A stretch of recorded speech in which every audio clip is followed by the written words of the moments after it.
All right, guys, the Utah Jazz win by like a cajillion points over the Miami Heat, who looked absolutely terrible. Let's talk about it. It's the Hoops Nerd postgame show.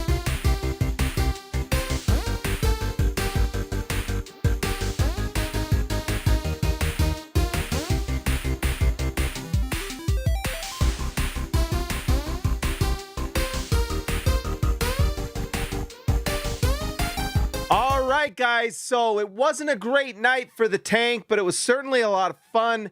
And before we get into a lot of these different things, we got to just talk about, this season still has like 50 games left. I was thinking about that the last week. Like, this is a long, long road. And all of these wins do affect things. And make no mistake, Utah going to the 5 spot does not make me the happiest, being tied with the Toronto Raptors. But there are things you've got to do. You've got to find some joy in this season a little bit. We can't just sim to end like this is NBA 2K. Utah is going to have a long season, and there were a lot of things to really find some joy. Speaking of joy, we come into this game, the Miami Heat suspend Jimmy Butler for 7 games. One of the comments he made right before it is he finds no joy on the court, only off the court. Well, for Jazz fans, even though the Jazz are not winning games this year. They're not winning a lot of games at all. There's 25 teams out there winning more games than the Jazz. But the Jazz are finding a lot of joy on the court as a team, and we as Jazz fans should be enjoying it as well. It's been a blast. This Miami Heat team comes into this game. They never tank. They never bottom out. They're always just adding veterans. They're always just adding talent. They're in a desirable market that players want to go to. Miami, I would argue, is like top 2, top 3 market for NBA players, right? Like, if they can choose where they go, they always talk about Miami. The only thing is Miami's always capped out because they're always getting veterans, and they can't always even bring in free agents that they might honestly get if they did a better job of just kind of having some patience. And the fruits of their labor, yes, they've been to the finals a couple times in the last 5-10 years, which is nothing to raise your nose over, but they also are having lots of seasons like this, and there's nothing they can do. They trade their picks. They don't keep them. They just do things to just kind of compete it as much as they can. And guess what? Right now, they're in a situation they're not going to get out of very easily. Jimmy Butler makes a lot of money. There's not a lot of teams out there that want Jimmy Butler on their team, knowing that he's going to want a big contract. And every time his situation ends with any team, it always ends badly. So, I hate to say it, but I think the Miami Heat are in a lot of trouble with this. Probably if they can make some sort of trade, that's great. If they can salvage anything from this situation, I think that would be a huge win. If they get any sort of positive assets, if they get a first-round pick or even 2 first-round picks, that seems pretty generous at this point with what's going on. If they get that, that's a massive win. Because at this point, one of the best things they can do is honestly let his money fall off the books. I don't remember if his contract ends this season or not, but I believe they're close. And it's not surprising that a player near the end in the twilight of his career, worried about getting another contract, is kind of going like this and acting like this. At least Jimmy Butler, this is just what always happens. So if anyone's surprised, you should not be surprised. Anyways, the Miami Heat were not good tonight. The entire team was really bad, to the point where I thought, are any of these guys even good at all? Look at Bam Adebayo. Bam Adebayo goes 0 for 6. He was truly, truly horrendous. Walker Kessler took him to lunch. He took him to, what's the Salt Bay or whatever? And it was Walker Kessler dropping salt on Bam Adebayo all night. Absolutely destroyed Bam Adebayo.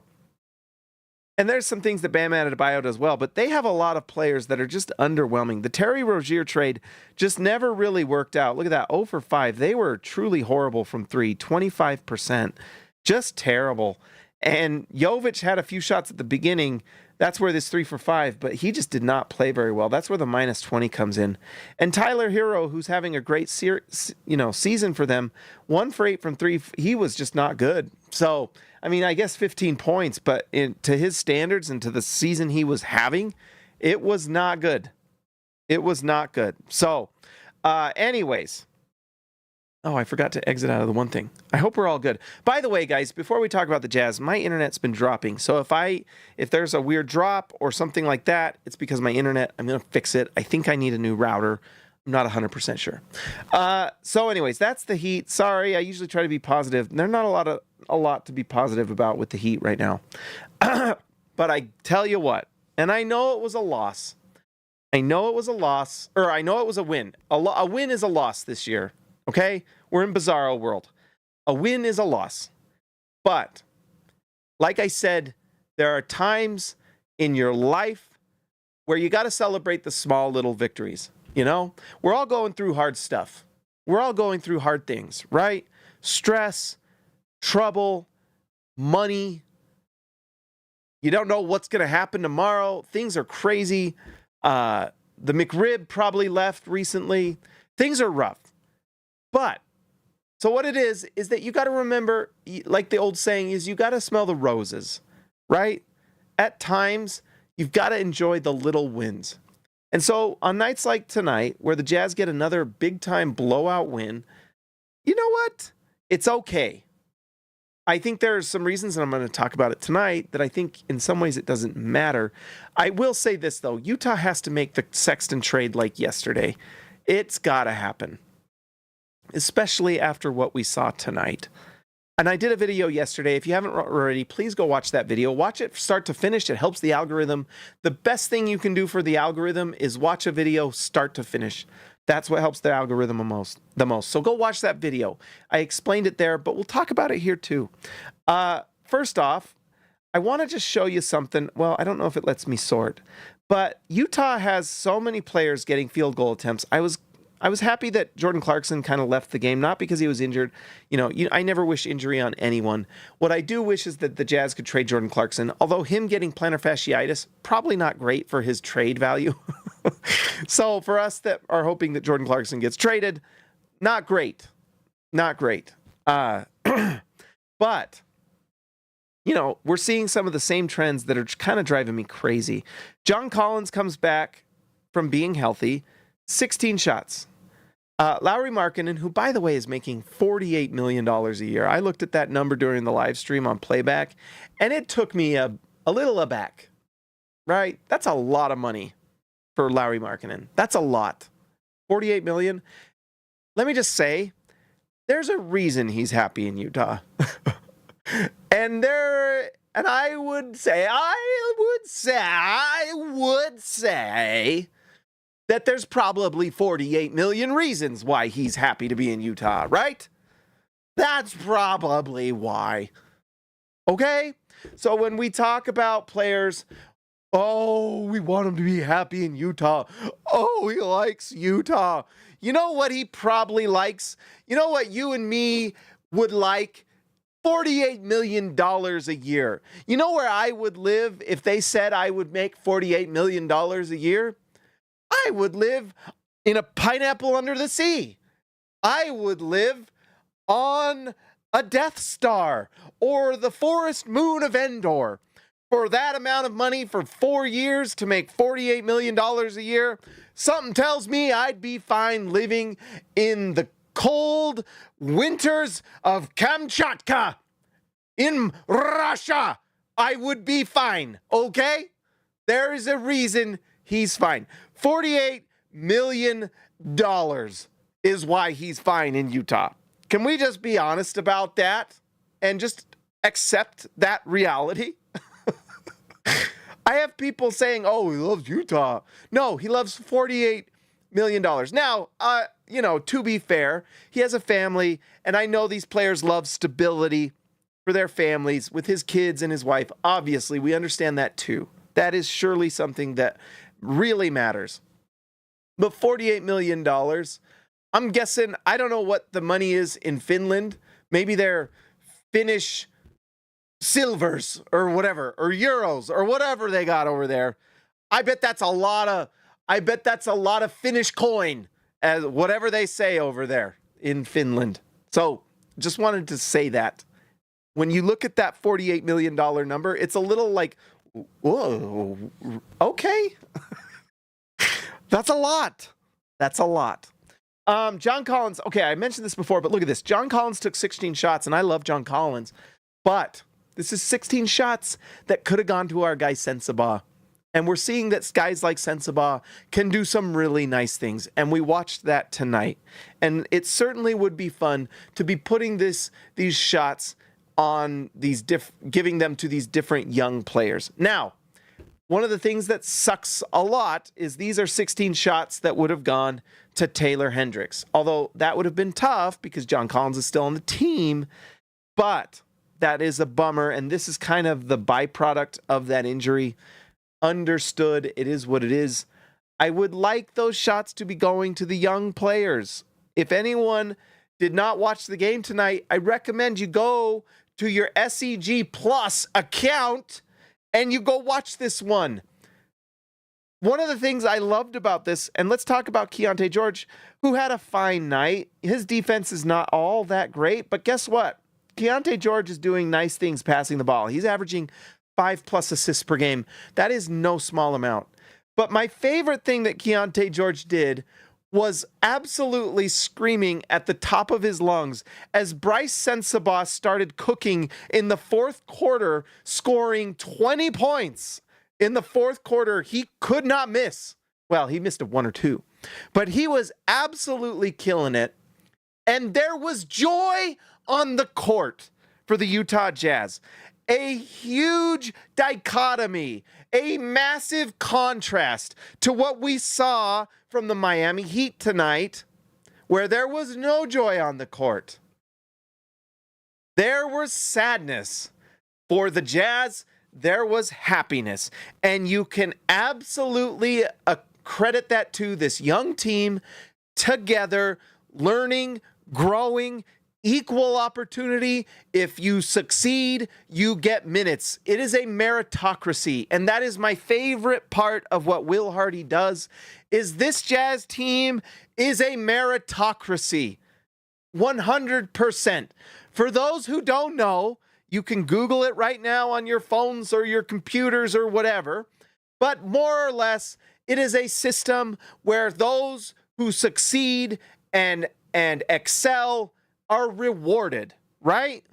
It is we were under a dictatorship under Quinn Snyder. Under Will Hardy, it is a meritocracy, and he 100% is fair and honest and straightforward and has no ulterior motives than to win the game and play the best players. And at this point, I trust him 100%. I really do. It may change in the future, but I have to say, I think this guy is the coach for a long time. And one of the reasons why I really love this guy is because he also makes me so mad with how good he is. He's so good, it's annoying. He is so good at figuring these things out and figuring out how to succeed and win and take these pieces. He has all these young pieces mixed with veterans. He has a hodgepodge. By the way, Key himself, my man Key is back. When will Gabriel Procida suit up for the Jazz? I don't know who that is, but I'm a little afraid to look that up, Key. I'm not quite sure. I am an old man at this point. But anyways, have you seen those videos? There's this, I can't remember who he is. He's this, really famous chef. And his son, I think, makes the videos. You may know what I'm talking about. You may not at all. But the idea fits. What his son does is he comes to him with, fast food or, some sort of meal from, Applebee's or somewhere where, by the way, I really enjoy Applebee's. I like it.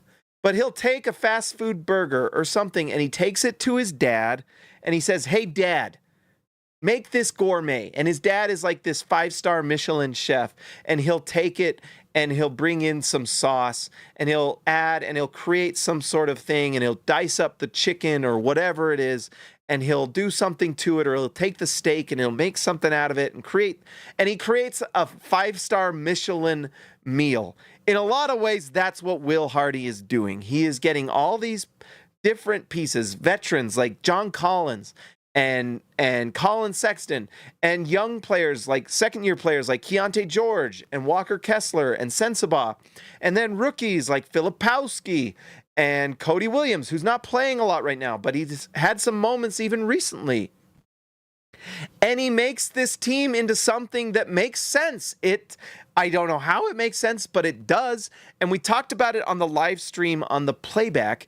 But in the last 6 weeks, and this was before tonight's game, the Utah Jazz have the number 11 offense in the NBA.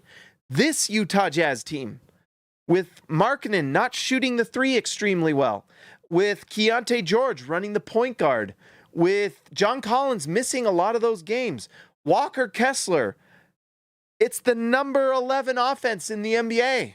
That is no small thing. we got Gabriel Procida draft rights via KO trade. Okay, I'm just going to look. What in the world? I'm looking at this on the non-live screen. Is this going to be bad? Oh, he's an actual player. I thought you were talking about someone's like... I'm not even going there.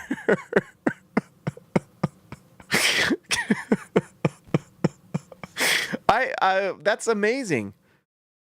But you know what? That comes... Key, by the way, thank you for the $2. I truly appreciate it. This season has been... For the YouTube channel, it's been quite the year. From my channel getting hacked, the Jazz are tanking. The numbers aren't the same. I don't care, because in the end, what I care about is the Jazz winning a championship. I don't care if I don't make a single dollar from this freaking channel. It did break my heart when my channel got hacked. I was in, honestly, tears that night. It sucked. And it was and I don't like missing nights, but I especially don't like missing post-game shows because my channel got hacked and deleted. Oh my gosh, guys, that was just truly the worst night ever in a long time. But anyways, I have no doubt that Will Hardy could take Gabriel Procida, put him on the floor, and he may turn that into something gourmet. We'll see. Gabriel Procida, who is playing in Europe, the Jazz have the draft rights to him. He kind of reminds me of those kids at the gym with the cauliflower haircut and the jammy pants that take too long on the bench press, and it drives me crazy. So that's kind of what he looks like. All right, so let's go through this. Walker Kessler was the best player on the floor tonight. And I know we're talking Brice Sensabaugh. Sensabaugh was the best offensive player, but Walker Kessler, absolutely in this one. Have you seen Indiana Jones and the Temple of Doom? The scene that just kind of messed me up for the rest of my life, when that priest goes Hame, Kame, Ha, and then he puts his hand into that guy's chest and rips his heart out, and then it's boom, boom, boom, boom. Well, it messed me up. And Walker Kessler messed up the Miami Heat tonight with his play. He was a monster. He made Bam Adebayo look like he needed a week in the G League tonight. 14 points, 16 rebounds. Interestingly enough, no blocks, but just one turnover. He was almost perfect from the field, 6 for 7. He only played 26 minutes. He absolutely crushed the Heat. Their offense was so bad that I started to wonder if Eric Spoelstra is cooked. Honestly, is this guy done? Because they were not running any sets at all. It was honestly I was at my boys. Gray had his AAU basketball this morning. By the way, shout out the Wolves. They won again. Gray had 4 points, 8 rebounds and 4 steals. Shout out to Gray, who was also 2 for 3 in his shots. Big time stuff from Gray, guys. Big time stuff from Gray. But anyways, I'm losing my train of thought. Crap, I lost it. Oh, the Miami Heat offense. It basically looked like an AAU offense to me. It was just like a lot of guys spread out on the floor, guys running in isolation, and then they'd drive to the basket, and Walker Kessler would be there, and he'd rip their hearts out. And that's what he did. And it was impressive. And at this point, and we've seen the trade rumors, they're on slcdunk.com. You should be going to slc.com every day. Now. .gov, okay? But if you're going to trade for Walker Kessler at this point, it's going to take a lot. And that's basically what Anthony Irwin said. And his sources are good, like really good. And the interesting point that he made, which is I 100% believe it, is that the Danny Ainge is worried that if he sends Walker Kessler to the Lakers, it raises their floor too much because of the picks that the Lakers would give the Jazz. I don't know if that's Danny trying to like solidify a trade or if he legit is just believes that. And it kind of seems like he believes that because Utah is not getting the best picks from the Cavs right now. It may change. Their Cavs are having an incredible season, but Utah has picks from the Cavs till like 2029. So, we'll see. But guess what? That Wolves pick is certainly turning out very nice. But anyways, at this point, Walker Kessler is just turning into an absolute beast, and Utah needs to figure out how to make some trades to other players so that they can continue the quest for Cooper Flagg, because that is the most important thing. But the other thing that the Jazz are doing right now, and absolutely mission accomplished, or not mission accomplished, but mission accomplishing, is developing their young guys. Walker Kessler is turning into an absolute stud on offense. He is very much kind of like in the vein of a Ivica Zubac over on the Clippers, who is 100% a starter for 10, 15 years. And that's kind of look like what Walker Kessler is becoming, and that's great. That's great. The only question Utah is going to have is the money, because he is going to be an interesting contract negotiation. And they may figure it out. They may get it pretty easy. I don't know if there's a lot of teams out there that are going to want to give Walker Kessler more than like $20 million. I mean, if the price tag is $20 million, oh man, I don't know. If you go above that, I start to get pretty queasy, a little nervous. But I doubt there's anyone out there willing to pay him more. Maybe the Jazz do, and that if the Jazz do trade Walker Kessler, it's because something like that is out there. But I think the Jazz are going to be fine with their contracts. You guys all know I'm a big time Keonte George believer, and I think he's on his way to earning another contract. I don't know how big that's going to be. That's going to be really interesting. One thing I can tell you though is John Collins and Colin Sexton are not going to be on the Jazz in 2 years. I really doubt it. And so, you've got to figure something out. You got to figure something out. They've got to be moved, because what would be really fun is giving these minutes from John Collins. Obviously, I would have rather given them to Taylor Hendricks. That is not possible. But it would be nice to give those to Cody Williams or Brice Sensabaugh getting these minutes from Colin Sexton at the 2. Wouldn't that be fun to watch Brice Sensabaugh and Keonte George play together? Right? Wouldn't that be fun? I would have fun. I would find a lot of joy in that. Isaiah Collier had a nice night tonight. 3 for 5 from the field. He's absolutely figuring it out. Keonte George was laughing on the floor. Guys, if you didn't watch this game, I'm telling you, at least go watch the fourth quarter.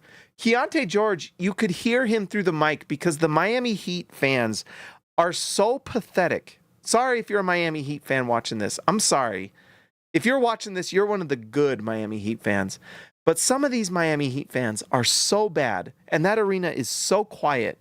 And I guess in their defense, they were down by like 30 or 40. There's not a lot to cheer about.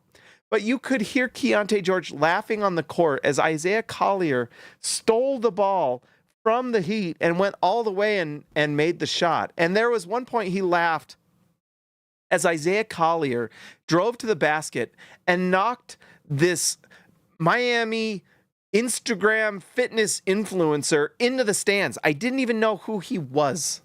And it was incredible. And Keonte George is enjoying life. Isaiah Collier is looking more and more confident. It makes me happy to see this team is figuring it out. I want that joy for Cody Williams because he has struggled, and you can tell he looks a little like a deer in the headlights, and I want him to have that joy as well. But I think that is coming. It's coming, but it only comes when Danny Ainge and Justin Zanuck get on the phones and make a deal. Get on the phones. Make a deal. Okay? We're not getting anything extravagant for Colin Sexton. He is one of the worst defenders in the NBA. There is no doubts. Utah has the number 30 defense in the NBA because outside of Walker Kessler, these are not good defenders.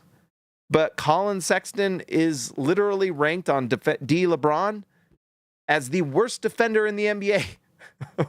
You know who's number 2? Keonte. And you know who's number 4? Lauri Markkanen. Not great. $48 million. Serious questions to be asked. This offseason, guys, is going to be absolutely fascinating, and I think a lot hinges on what happens in the lottery. It's absolutely terrifying. It's exciting. It is all the emotions packed into one, and I can hardly handle it. It's it's crazy. There's a lot on the line. But here's the thing, and this is kind of the moral of tonight's story. By the way, Brice, there's a lot of joy on the court. I guess that's the moral of this video, and that's what's going on with this team. The Jazz are, they're at the bottom of the league right now, but they're not getting worse. They're going to be on an upward trajectory, and it may get exponential because this draft absolutely rocks. Like, rocks. You look at these picks in the top 7, and even if the Jazz kind of screw this up and get like the number 7, you're still getting Trey Johnson. And he's freaking awesome. I know he didn't have a good game tonight, but he's awesome. VJ Edgecombe, if defense, like one of the things the Jazz need to do in this draft is they need defensive talent. And when you look at what VJ Edgecombe's doing with these 3.2 steals per game, leading all of these prospects, I mean, it's not even close. Look at this. Is there anyone even close? You go down, no one. Literally the best in the country, and he's going 5. He reminds me of Jaylen Brown. I mean, you put VJ Edgecombe on this Jazz team, and the athleticism just takes an absolute another leap. And then you start to look at this team, and as these players start to develop together, when you think of like Keonte George, Walker Kessler, Taylor Hendricks, Cody Williams, VJ Edgecombe, Brice Sensabaugh is not a super bouncy athlete, but man, is he skilled. And then you look at the speed of Collier. This team starts to get really exciting, really fast. You can compare it very much to what not the Miami Heat. It's like the opposite of the Miami Heat. You can compare it a lot to Houston. Remember last year, Houston was bad, but they had all these athletes on the floor. They lost a lot of games. They ended up winning the lottery, getting like the number 3 pick. And Reed's not even playing. Reed Shepherd, right? And he looks like he's going to be nice, but he's not even playing right now. Utah is going to get 2 nice players in this draft. I mean, I was talking on the live stream. Guys, you know what I know it's really freaking fun? Watching Derek Queen on Maryland right now. That guy, this guy is fun. And Kaman Malawach is going at 10. And there's people out there that are big on Kaman Malawach. His ceiling is nuts. He's like 7'2", crazy athlete. Duke is not using him very well. They just kind of have him playing basic center stuff. He can shoot it. He is really interesting. Right now, Nolan Traore's dropped to 9, and a lot of people had him top 5. He looked incredible in the Nike Hoop Summit. This draft is bonkers. What if Traore drops to like 12 and Utah gets him with the Wolves pick? Are you serial? Are you serial? It's crazy. Colin Murrell. There's so many guys, and Utah's going to get 2 in the lottery. This Wolves team's fallen apart. And by the way, the Wolves lost tonight. Let's just look at this. We're just having fun tonight because tonight was fun. But you look at the Wolves. Let's go, not the games. Let's go to the standings. Or no, we can just go to Tankathon. You go to look at the Wolves. Look at where they are. They're 13. They're 500. All right, are we back? All right, we disconnected. I'm back. Okay, so anyways, speaking about the Wolves. Guys, I told you it was going to happen. I told you it was going to drop. All right, anyways. The Wolves are cooked. Mike Conley is cooked. They have no spacing, and the thing that's scary for them, the thing that's scary for the Wolves, is they haven't had any injury issues outside of having to rest Mike Conley because he's old. What happens when they have an injury? You know what I mean? This could get bad fast. Like, they're only like, how many games up on the Sacramento Kings right now? They're only one game up on, or no, this is the Wolves. They're only like 2 games up on the Kings, 3 games at most. What happens if they have a bad injury? You know, not that I'm wishing for that, but usually teams have some sort of injury at some point. They are playing all their players because they have to, because they're desperate. And at some point, someone's turning an ankle, someone's going to sit for 2-3 weeks, whatever, and things could go bad real fast. I mean, they are not even, I mean, the thing is, guys, all of us need to be putting on our Phoenix Suns hats. We need to be shouting out the Sacramento Kings. By the way, one little thing with the Kings that I'm really interested in is they had their rookie come back, and he was like one of those really interesting. Is it Devin Carter? Yeah, Devin Carter came back. What happens if he starts figuring things out? I think they beat the Grizzlies most recently. Like, what if they start getting a little bit better? What if maybe the Kings were right? Who knows? They're an idiot. They're dumb. They're the Kings. But Minnesota might be cooked. And could you imagine if this pick goes to like 9 or 10? All of you do whatever jazz voodoo you can to make voodoo for the Minnesota Timberwolves, because that is my favorite thing. Oh, that was the other thing I wanted to talk about. And I need to do a video about this. You know that I am kind of excited about something because I guess I do this lean thing. Like, guess here's my other thought that I wanted to say. But anyways, if you have not really learned about the lottery, it's really simple. It's really not complicated. Basically, what the lottery is for the NBA is raffle tickets. That's really all it is. It is not complicated.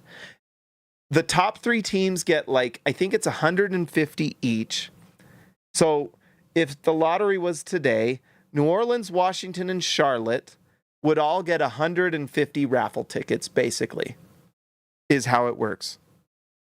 I do lean into Utah would get like 120 at this spot. You can kind of see it. And then it gradually goes until it gets exponentially less, until you have like 5 for San Antonio, right?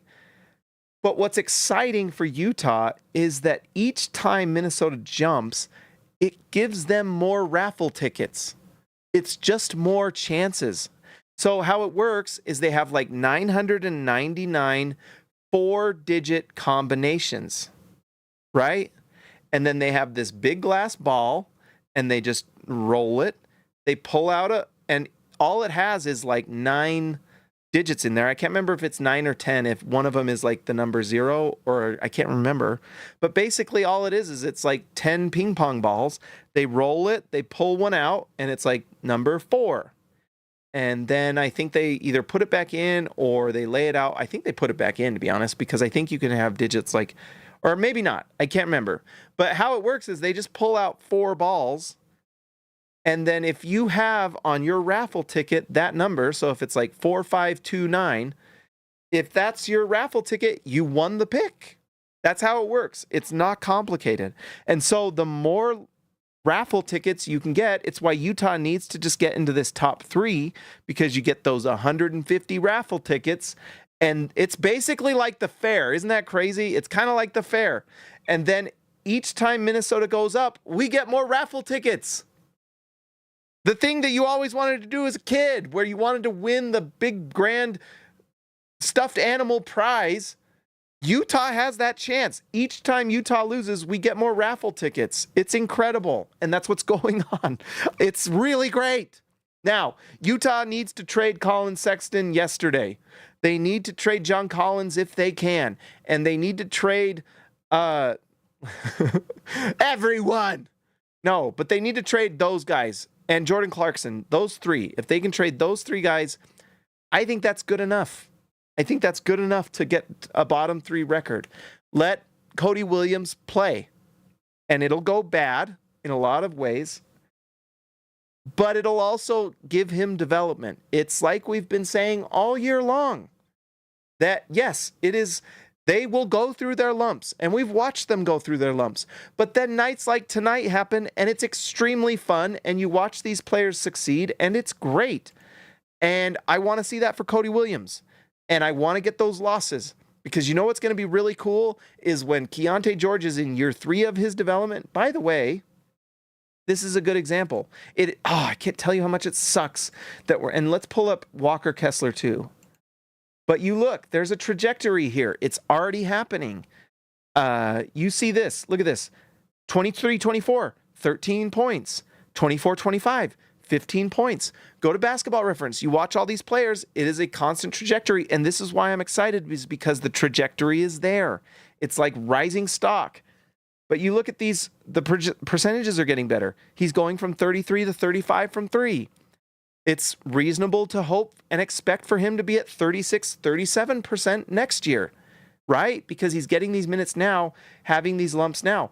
You look at Walker Kessler, who had a down year last year. He was not very good last year. He's actually having one of the better, more impressive and fun stories of any player this year. But he goes from his rookie year, where he was at 9.2, and he was a Rookie of the Year legitimate candidate. 33, he's shooting 50% from 3. That's my favorite stat. But, let's see. What was he doing field goal percentage? 72%. Well, he's going up in minutes from 23 to 29 because he's earning them. He's going up in points. He's going up in field goal attempts. The free throw percentage is actually up from his rookie year, so that's a little surprising. But rebounds are up to 11.1. Points, everything. The trajectory is there. And so Utah can lose these games. Yeah, it's not fun to lose all these games. And, if losing and winning is the only measurement of success, then yeah, that's not great. But if you measure success in completing a long-term plan, knowing that this is the way to get to the championship, there is a lot of success happening. And you're seeing it. And it sucks that Taylor Hendricks wasn't there. By the way, if Taylor Hendricks, who looked, honestly, it was 2.5 games. But in those 2.5 games, you saw it. You saw the potential. And I tell you what, it's going to be pretty darn interesting, because come lottery night, what happens if Utah wins? Isn't that crazy? Doesn't that give you tinglies in your jinglies? If you win the number 1 pick and you get Cooper Flagg, I mean,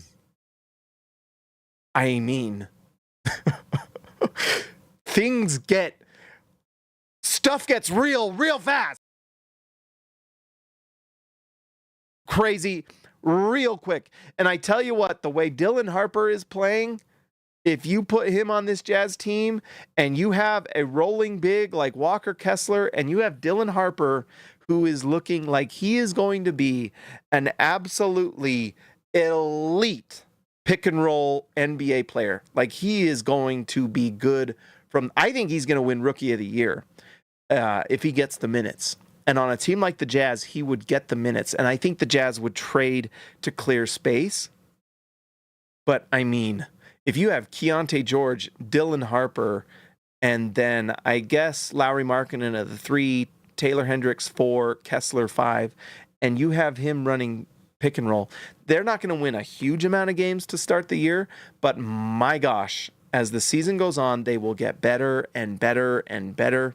If you have Cooper Flag, oh my gosh, it gets real interesting. I mean, it just kind of depends. Like, what if Utah gets in this range and they're able to get someone, like, someone's going to fall. By the way, let's lean in. Something important here. But I think Ace Bailey's going to fall. That's my prediction. I think he's going to fall in this range. He has some questionable decision making.